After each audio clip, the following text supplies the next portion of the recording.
আসসালামু আলাইকুম ওয়া রাহমাতুল্লাহি ওয়া বারাকাতুহু। ওয়ালাইকুম আসসালাম। আলহামদুলিল্লাহি রাব্বিল আলামিন ওয়াল আকিবাতু লিল মুত্তাকিন ওয়াসসালাতু ওয়াসসালামু আলা আশরাফিল আমবিয়াই ওয়াল মুরসালিন নবিয়িনা মুহাম্মদ ওয়া আলা আলিহি ওয়া সাহবিহি ওয়া মান তাবিআহুম বিইহসানিন ইলা ইয়াউমিদ্দিন, আম্মা বা'দ।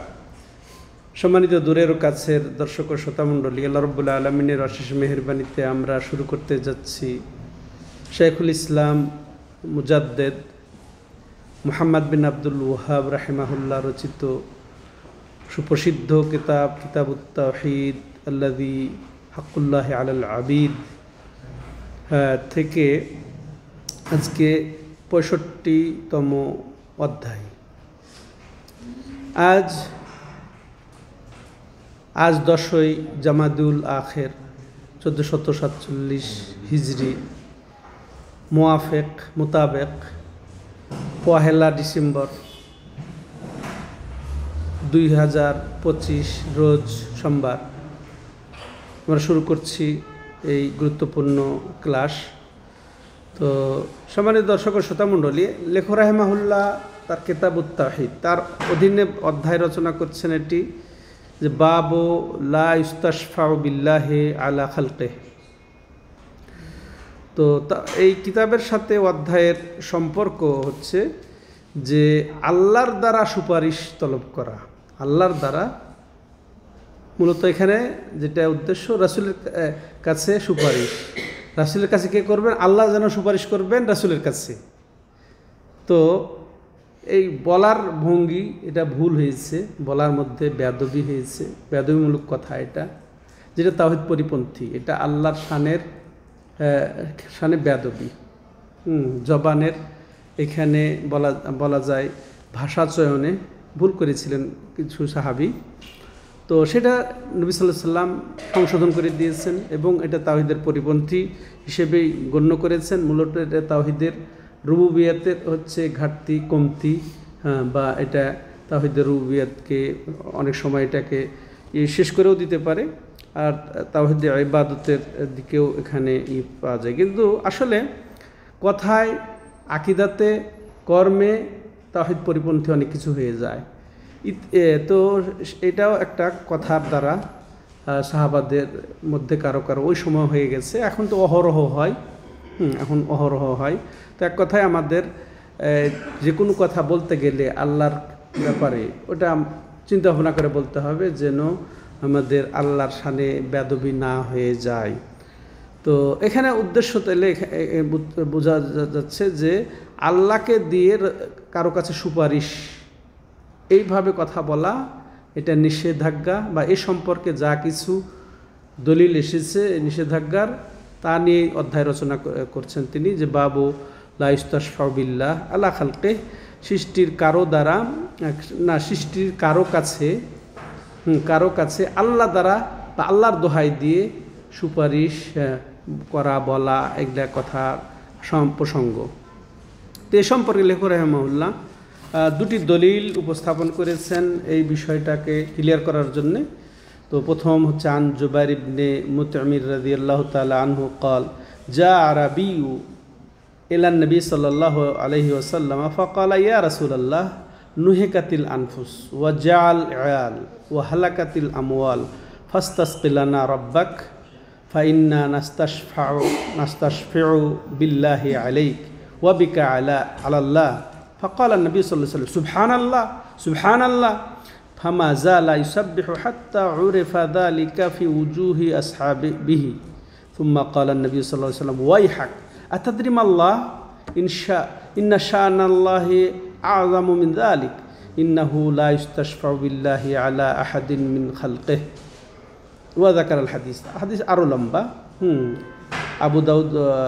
আবু দাউদ রাহিমাহুল্লাহ তার সুনানে বর্ণনা দিয়েছেন হাদিসটি।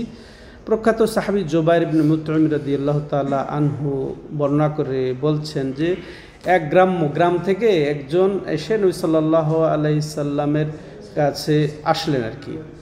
ফাকালা, এবং ওই গ্রাম্য ব্যক্তি, বেদুইন ব্যক্তি নবী সাল্লাল্লাহু আলাইহি সাল্লামের কাছে এসে বললেন, ইয়া রাসূলুল্লাহ, হে আল্লাহর রাসূল, নুহিকাতিল আনফুস, সংকটাপন্ন অবস্থা দাঁড়িয়ে গেছে, ওয়াজাল আয়াল, এবং পরিবার এরা ক্ষুধার্ত, হ্যাঁ, দুর্ভিক্ষ দেখা দিয়েছে, ও হালাকাতিল আমওয়াল, এবং ধন সম্পদ সব ধ্বংস হয়ে গেল। ফাস্তাসকিলানা রাব্বাকা, ইয়ানি দুর্ভিক্ষ, অনাবৃষ্টিতে এই সব কিছু নষ্ট হয়ে গেল, দুর্ভিক্ষ এসে গেছে। অতএব ফাস্তাসকিলানা রাব্বাক, আপনি আপনার রবের কাছে আমাদের জন্যে বৃষ্টি তলব করেন। এটা ঠিক আছে, এই অংশটা ঠিক আছে, এতক্ষণ ঠিক ছিল। এরপরে আবার ওই যে বলছেন ওই বেদুইন গ্রাম্য ব্যক্তি, এমনি গ্রাম্য ব্যক্তি এখানে একটু জ্ঞান হয়তো কম হয় বা শিক্ষা দীক্ষা কম ওই সময়, তো সেই হিসেবেই সে বলে ফেলল কি, ফাইন্না নাস্তাশফিউ বিল্লাহি আলাইক ওয়া বিকা আলাল্লাহ, যে নিশ্চয় আমরা আপনার কাছে আল্লাহর দ্বারা সুপারিশ কামনা করছি। হ্যাঁ, আপনার কাছে, মানে কার কাছে? নবী সাল্লাল্লাহু আলাইহি সাল্লামকে সম্বোধন করে ওই গ্রাম্য বলছেন যে আপনার কাছে আল্লাহর দ্বারা সুপারিশ কামনা করছি, আল্লাহর দোহাই দিয়ে সুপারিশ কামনা করছি, হ্যাঁ, আল্লাহর ওসিলাই সুপারিশ কামনা করছি। এবং উল্টাটাও বলেছে ওয়া বেকা আলাল্লাহ, এবং আপনাকে ওসিলা মানছি আল্লাহর উপরে, হ্যাঁ, বা আল্লাহর কাছে আপনি সুপারিশ করেন। এই অংশটা ঠিক আছে, কিন্তু আগের অংশটা এটা ভুল ছিল, যার কারণে এই কিতাবুত তাওহীদের এই অধ্যায়ে লেখক রাহিমাহুল্লাহ উল্লেখ করেছেন ফাকালান নবী সাল্লাল্লাহু আলাইহি ওয়াসাল্লাম। দেখেন, সঙ্গে সঙ্গে প্রতিবাদ। এখান থেকে আমাদের শিখতে হবে যে তাওহীদ বিরোধী, তাওহীদ পরিপন্থী কোনো কথা যদি এইভাবে কেউ বলে ফেলে অজ্ঞতাবশত, তো তাহলে তাকে এইভাবে শিক্ষা দিতে হবে।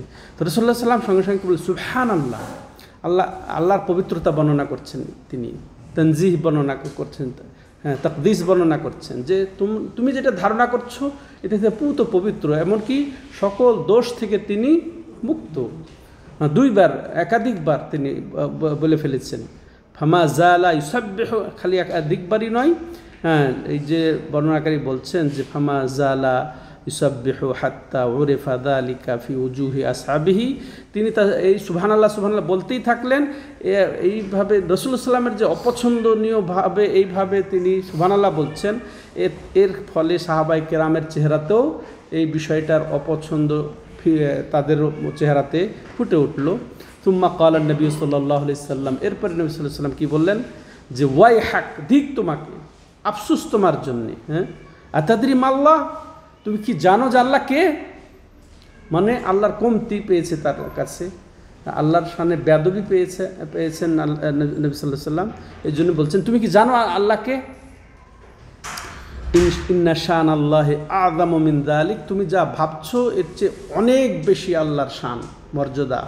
হ্যাঁ, তো আযাম মিন যালিক ইন্নাহু লা ইস্তাশফাউ বিল্লাহি আলা আহাদিন মিন খালকিহি, যে এটা জেনে রাখো যে আল্লাহর কাছে, অন্যের কাছে, সৃষ্টির কারো কাছে আল্লাহর দ্বারা ওসিলা বা আল্লাহকে ওসিলা করা যায় না, আল্লাহকে ওসিলা করা যায় না।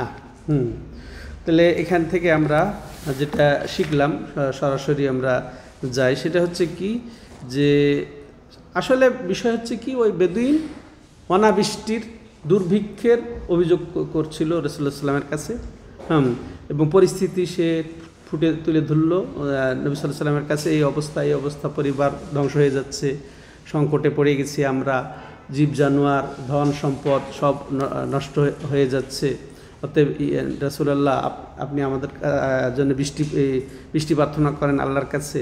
হ্যাঁ, কিন্তু পরে সে কি করলো, বেয়াদবি করে ফেললো, কথা বলাতে আল্লাহর সাথে বেয়াদবি করে ফেললো, বেয়াদবিমূলক কথা বেরিয়ে গেছে তার মধ্যে, সেটাই বলবো আমরা। তো এটা অজ্ঞতা বশতই হবে।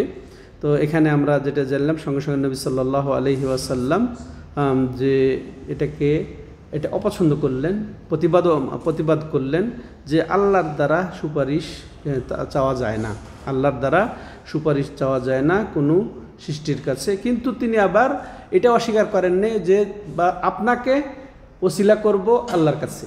পরের দ্বিতীয় অংশ, এটা নবী সাল্লাল্লাহু আলাইহি সাল্লাম অস্বীকার করেন নাই, এটা আমাদের জন্য বিধিবদ্ধ রয়ে গেছে।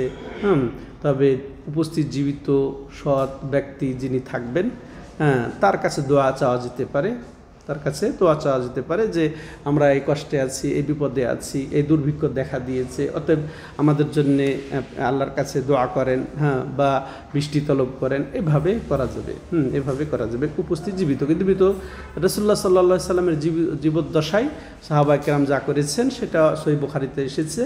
আবার রাসূলুল্লাহ সাল্লামের ইন্তেকালের পরে যা করেছেন সেটাও সহিহ বুখারীতে এসেছে যে উমর রাদিয়াল্লাহু তাআলা আনহুর জামানায়, হ্যাঁ, উমর রাদিয়াল্লাহু তাআলা আনহুকে বললেন, উমর রাদিয়াল্লাহু তাআলা আনহু তিনি তার চাচা অর্থাৎ রাসূলুল্লাহ সাল্লামের চাচা আব্বাস রাদিয়াল্লাহু তাআলা আনহুর কাছে এসে দোয়া করতে বললেন, হ্যাঁ, যে আমরা ওসিলা করতাম নবী সাল্লাল্লাহু আলাইহি সাল্লামের জীবদ্দশায়, তার কাছে দোয়া চাইতাম, অতএব সে নবী নাই, অতএব আপনি আমাদের জন্য দোয়া করেন। এ তো উপস্থিত জীবিত বুজুর্গ পরেজগার দিনদার ব্যক্তির কাছে এভাবে দোয়া চাওয়া যেতে পারে। তো উল্লেখযোগ্য ওসিলা আসলে বৈধ ওসিলা তিনটি, বৈধ অবৈধ। তার মধ্যে বৈধ তিন ধরনের। সেটা হচ্ছে কি যে আল্লাহকে আল্লাহর নাম সিফাত দিয়ে চাওয়া বলা, হ্যাঁ, তাহলে সেটা জায়েজ আছে, সেটা টপ লেভেলের ওসিলা। দ্বিতীয়ত সৎ আমলের ওসিলা, নিজে সৎ আমল করবো, হে আল্লাহ তোমার ভয় 5 ওয়াক্ত সালাতের হেফাজত করি, এমনকি তাহাজ্জুদ পড়ি, তোমার ভয় রাত্রি জেগে, হ্যাঁ, তেলাওয়াত করি, এভাবে বলা। তুমি গাফুর, তুমি মহা ক্ষমাশীল, অতএব তুমি আমাকে ক্ষমা করে দাও। ইয়া হাইয়ু ইয়া কাইয়ুম বিরহমাতিকা আস্তাগীস, হে চিরঞ্জীব এবং সর্বসত্তার ধারক বাহক, হ্যাঁ, তোমার কাছে তোমার রহমতের ওসিলায় ফরিয়াদ করি, এইভাবে বলা যাবে। হ্যাঁ, তো তাহলে আল্লাহকে আল্লাহর নাম দিয়ে আসমাই সিফাত দিয়ে করা এটা টপ লেভেল। এবং এরপরে নিজের সৎ আমলের, যেটা বললাম যে নিজে সঠিকভাবে আমল করা, এটা। আর তৃতীয় পর্যায়ের ওসিলা যেটা বলছি যে সৎ উপস্থিত হতে হবে। সৎ উপস্থিত যে ব্যক্তি যদি হন তাহলে তাকে দোয়া করার জন্য বলা যেতে পারে। হ্যাঁ, এটা তো এটার একটা অংশ এখানে। সম্মানিত দর্শক ও শ্রোতা মণ্ডলী, তাহলে এই হাদিস থেকে যা আমরা বুঝলাম সেটা হচ্ছে কি যে এই আল্লাহর দ্বারা সুপারিশ কোনো সৃষ্টির কাছে এটা নিষিদ্ধ। কোনো সৃষ্টি অলির কাছে, কোন পীরের সাহেবের কাছে, হ্যাঁ, যে আল্লাহর ওসিলায় আপনাকে বলি, পীরের দরবারে এমন পীরকে সম্মান করে যে পীরকে যে বলছে যে আল্লাহর ওসিলায় আপনাকে বলছি এই কাজটা, বা এই আমার জন্য দোয়া করেন। তো এইটা বলা ঠিক হবে না। তো কারণ এখানে রয়েছে আল্লাহ রাব্বুল আলামিনের মর্যাদার হানি, তাই না, মর্যাদার কমতি বোঝায় এইসব ভাষা। তেমনি ভাবে যা কিছু আল্লাহর জন্য শোভনীয় নয়, এর থেকে আল্লাহ যেহেতু পুত পবিত্র, তো এরকম কিছু কথা কাজ করা যাবে না যেটা আল্লাহর জন্যে শোভনীয় হবে না। তেমনিভাবে যে অন্যায় যদি কেউ করে ফেলে, অন্যায় কেউ যদি বলে ফেলে, তো সেটাও শোভনীয় হবে না। এটাকে সুন্দরভাবে এটাকে প্রতিবাদ করতে হবে, এটা জবাব দিতে হবে। অজ্ঞ হলে তাকে শেখাতে হবে, শেখাতে হবে। তো তেমনিভাবে আমরা এটাও বুঝলাম যে রাসূলুল্লাহ সাল্লাল্লাহু আলাইহি সাল্লামের সুপারিশ, রাসূলুল্লাহ সাল্লামকে সুপারিশ তার জীবদ্দশায় করা হয়েছে। তো এখন ওরকম উপস্থিত জীবিত ব্যক্তি যদি থাকেন তাহলে তার দ্বারা সুপারিশ হবে। এখান থেকে আমরা আরেকটা জিনিস বলি আমরা যে এটা জীবিত উপস্থিত ব্যক্তির কাছে দোয়া চাওয়া যেতে পারে, তাই না?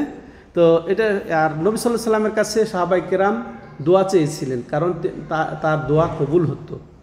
হ্যাঁ, তিনি এমন ব্যক্তিত্ব, মহান ব্যক্তিত্ব, যিনি দোয়া করলে কবুল হয়ে যেত।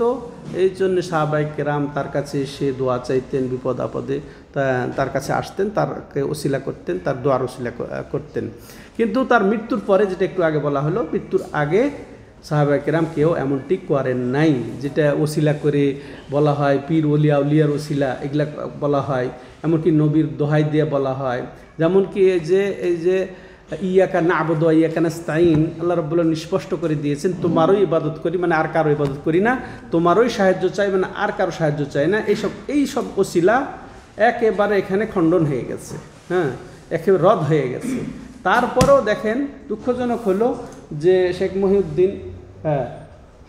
মহিউদ্দিন যে মাসিক মদিনার পত্রিকা আমি নিজে পড়েছি, ওই যেটা কোরআন আগে এখান থেকে বের হতো, সেই কোরআনে ইয়াকা না'বুদু ওয়া ইয়াকা নাস্তাঈনের তাফসিরে, হ্যাঁ, তাফহিমুল মারিফুল কোরআনে উনি বলেছেন, তবে ওলি আউলিয়ার বরাত দিয়ে আল্লাহর কাছে চাওয়া এই আয়াতের মর্মবিরোধী হয় না। সুন্দর ভাষায় মেরে দিয়েছে এটা। আল্লাহ বলছে যে এটাই বলো তুমি যে তোমারও সাহায্য চাই, আর কারো সাহায্য চাই না, কোনো ওসিলা এখানে থাকলো না। তোমারই ইবাদত করি আর কারো ইবাদত করি না, তোমারই সাহায্য চাই আর কারো সাহায্য। জাসা আলতা ফাসালিল্লাহ জাস্তা আনতা ফাস্তাইন বিল্লাহ, তাই না? এখানে তাহলে আর অলি আউলিয়ার বরাত এখানে কোথেকে আসলো এখানে? তো যেটা বলছিলাম সম্মানিত দর্শক ও শ্রোতা মণ্ডলী, এই যে এখন এই যে বাউল যা বললো আল্লাহর শানে, তাহলে দেখেন এইখানে নবী সাল্লাল্লাহু আলাইহি সাল্লাম এতটুকু সহ্য করেন নাই, এতটুকু সহ্য করেন নাই যে আমার ওসিলায় তুমি বলবা, এটা তিনি বরদাস্ত করেন নাই। তাহলে সরাসরি আল্লাহর সামনে এই ধরনের কথা বলা, এতে কোন সন্দেহ থাকা কি উচিত? মোটেও। যার মধ্যে ঈমান আছে, এমনকি শস্য পরিমাণ যার ঈমান আছে, সে কখনো এই কথাটা সাপোর্ট করতে পারে না। যে বলেই ফেলেছে সে, হ্যাঁ এটা বলেই ফেলেছে, এটা বেদবি না, এটা একেবারে শিরক, বড় শিরকের পর্যায়ে। এটা ছোট শিরকের পর্যায়ে চলে যাবে। কিন্তু ওইটা যেটা বলা হয়েছে আজকে বাউল যে বলেছে, এটা আর এই ধরনের কথা না, বরং এর অধ্যত্বপূর্ণার একেবারে শীর্ষে। হ্যাঁ, একেবারে সে তার ঈমান বলতে কিছু নাই, আগেও ছিল না, যা তার উপকর্ম যা যেগুলা, এটাতে তো আরও সে স্পষ্ট ঘোষণা করে দিয়েছে। আর এর পক্ষে মুসলমানরা নিয়ে, হ্যাঁ, তারপর কোরআনকে নিয়ে ইস্তেজা, সূরা নাসকে নিয়ে ইস্তেজা এখন দেখা যাচ্ছে, কত কথা তারপরও কিছু মুসলমান নামধারী। আবার এক শ্রেণী আছে যে কিছুই বলে না, বোবা হয়ে আছে। তুই এটা কি? এটা ইসলাম। আবার ইসলামের নামে তারা ইসলাম কায়েম করার তারা করে, তারা নিজেকে প্রকাশ করে যে তারাই একামতের দিন করছে। তারা পর্যন্ত তাদের পক্ষ থেকে একটা কথা বিবৃতি আসলো না। যারা রাজনীতি করছে তারা মনে করছে যে ভোট কমে যাবে। আরে তোমার তুমি যে কিছু বললে না, চুপ থাকলে বা তার পক্ষ নিলে, এই জন্য তোমাদের ভোট কমবে। আল্লাহকে তুমি রাগাইয়া তুমি ক্ষমতায় যেতে চাও।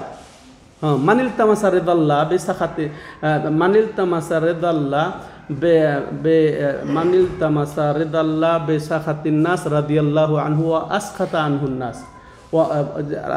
রাসূল সাল্লাম কি বলছেন?